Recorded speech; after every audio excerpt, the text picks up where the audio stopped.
I want to talk to you about D'Anthony, obviously. First of all, how's he doing, and what is your kind of goal for when D'Anthony will be ready to go again? My goal is for him to be ready this week, but obviously that's not going to happen. He's got a sprain, and those things are always day to day. He's walking around on it a little bit, so we're just hoping that every day it gets a little bit better. He said that it was the first injury he's ever had. Do you have to help a guy kind of handle it, help him through that, being that he probably has never experienced something like this before? Well, I think it's his first major injury. He did have a little bit of a knee once before that kind of hindered him a little bit, but he's been in good spirits. I think as guys mature and they see other guys going out there, they learn they have to handle things like that. Yeah. Byron steps up now to a much bigger role, obviously.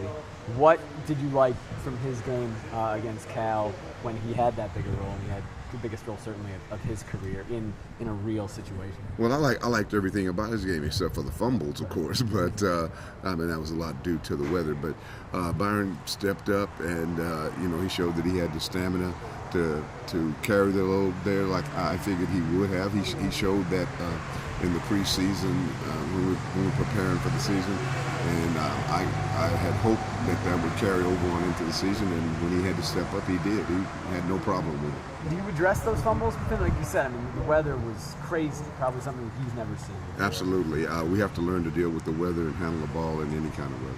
Do you guys have plans to practice that? I mean, how do you practice that? Well, wet balls in practice? It's tough to practice that, and wet balls is one way. And I thought about that afterwards, actually, that maybe we should have done some of that in the future. I think we will. So, Coach, you're not expecting D'Anthony to play Saturday? I don't know. That's a question for the trainers and the doctors. But if he doesn't, we're prepared to go without it. Is there a thought of, even if it's borderline, of being cautious and letting him rest? Well, again, it depends on how he's feeling. I would, as I said, I'd like to see him healthy and ready to go. I don't know what the prognosis is, but if he's not ready to go, we'll continue to play. A couple years ago when LeMike had the elbow injury, did you guys put him back in the field as soon as he was ready to play, or were you a little cautious with that and waited it out until maybe a bigger game? Well, no, well, with LeMike, he wanted to get back on the field. We wanted to get him back on the field. So as soon as they gave us the okay, we thought that he was able to handle it, then we put him back on the field.